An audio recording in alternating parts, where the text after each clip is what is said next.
افسانه‌های جالب، قصه‌های رنگین، دلیری و چالاکی قهرمان‌های افسانه‌ها در برنامه خواب شیرین برای بچه‌های عزیز و شیرین از رادیوی تاجیکستان.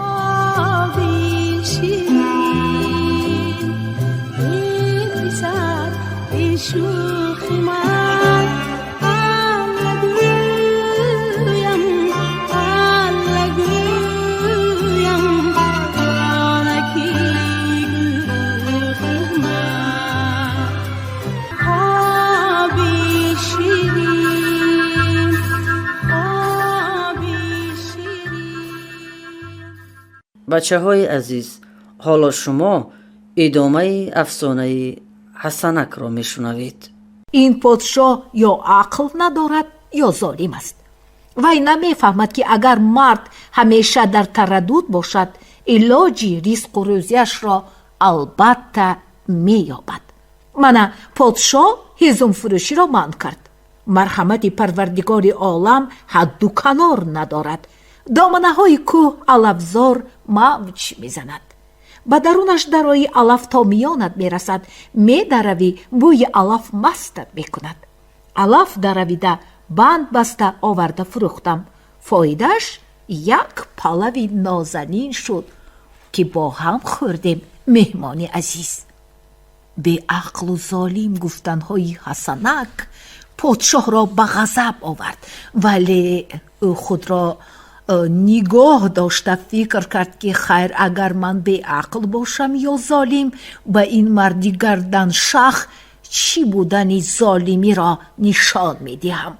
همین خیل فکر کرد او و گفت: خیر، پادشاه اگر علف فروشی را هم منع کند چیکار میکنی؟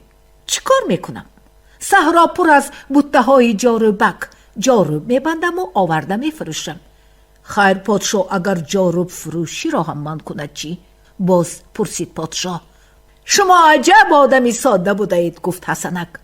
باز یگان راه زندگی یافت می شود. غمی همین را هم خورده گشته اید. پادشاه فکر کرد که حسنک دیگر جواب گفته نمی تواند. در دلش خرسند شد که او را مات کرد. حسنک باشد دوتار نباخته یک بیت خواند: رزق آدمی می رسد از حق، غمی بیهوده می خورد احمق. بعد به مهمانش روی آورده گفت: گذشتگان همین خیل گفتند، باز گفتند که با امید خدا نشو و بت را دار. حسنک قاه قاه خندید. عجب نادانه بوده است. از تپه غلیده است. دو دستش را به طرف آسمان کرده خدا جان مدد کن گفته است. یک آدمی به عقل دیده به امید خدا نشو و بت را دار گفته است. گویان قاه قاه می خندید حسنک. پیش و پسش پر از بوته و وی به جای آن که بوته را داشته خود را نگاه دارد به امید خداست. حسنک همین گپ ها را گفت و بعد به پادشاه یک سوال داد: مهمان عزیز، شما از من بسیار چیز پرسیدید. من هم میخواهم یک چیز از شما پرسم. در همین دنیا خوشبختترین آدم کیست؟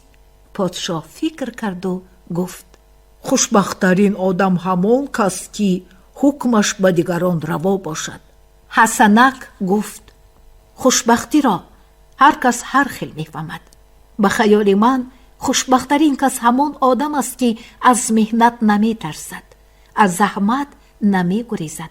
من هیزم می فروشم و تصور می کنم که هیزم من در خاندان، در آتشدان در می گیرد و دیگ می جوشاند. یا علف می فروشم و تصور می کنم که گاو و گوسفندان قصر قصر خورده حضور می کنند و جان می گیرند. یا جاروب می فروشم و تصور می کنم که جاروبی من جای را می روبد و تازه و زیبا می کند. از این تصور جانم حلاوت می برد و خود را خوشبخت حس می کنم. پادشاه این گپ ها را شنویده فکر کرد که این جوان خیال پرست است و دنیا بخبر. گمان می کند که مشکلی برایش وجود ندارد و هیچگاه در هیچ حال در نمی ماند. من با وی نشان میدهم که در این دنیا چه پستی و بلندی ها هست.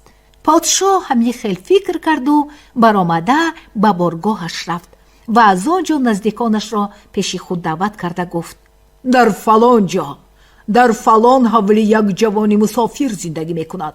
سحری هنوز چشم روز نکفیده رفته پیش انداخته به دستش یراق داده به قلعه پاسبان تعیین کنید.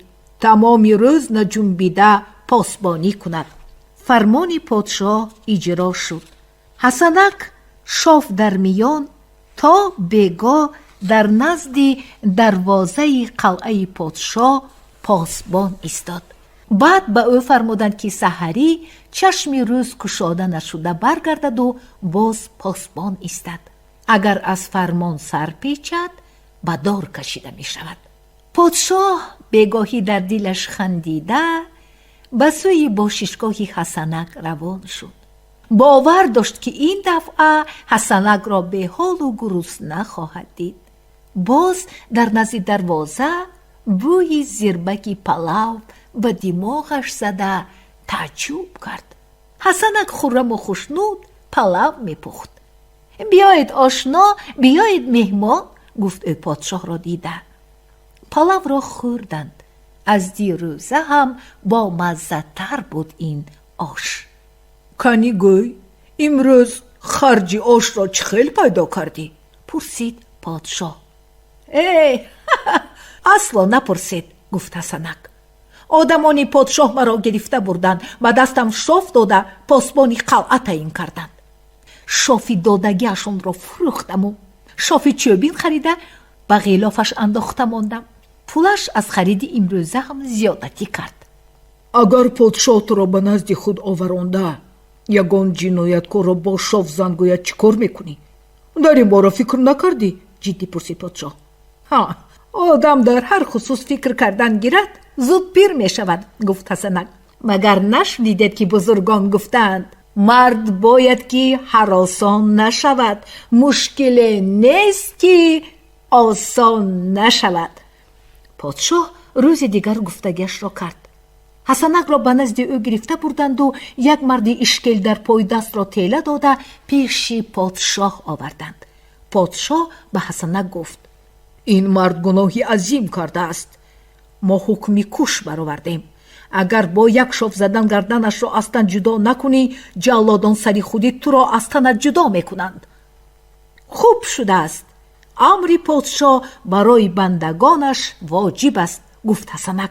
شاف را از غلاف برآورده به گردن گناهکار چنان زد که شاف چوبین پاره پاره شده به 4 طرف پاش خورد. ای پادشاه عالم، ای سلطانی با کرم، گفت حسنک. درست گفته بودند که اگر آدم بیگناه باشد شاف جلاد چوب میگردد. این مردک بیگناه بوده است، شاف من چوب شد. پادشاه خندید و با کاردانی و زیرکی حسنک قایل شده او را جواب داد: حسنک باشد پیشتره برین با وقتی خوش زندگی کرده گشتن گرفت و به مراد و مقصدش رسید. حسنک به مراد و مقصدش رسید. شما هم به مراد و مقصدتان برسید. شیرینکانی بیبی. با شمایان افسانه معقول شد؟ فکر میکنم که با یکایک شما شیرینکانی بیبی خواب شیرین خواهانم. با شما بودم بیبی افسانه گویتان. براحت بانو. خیر.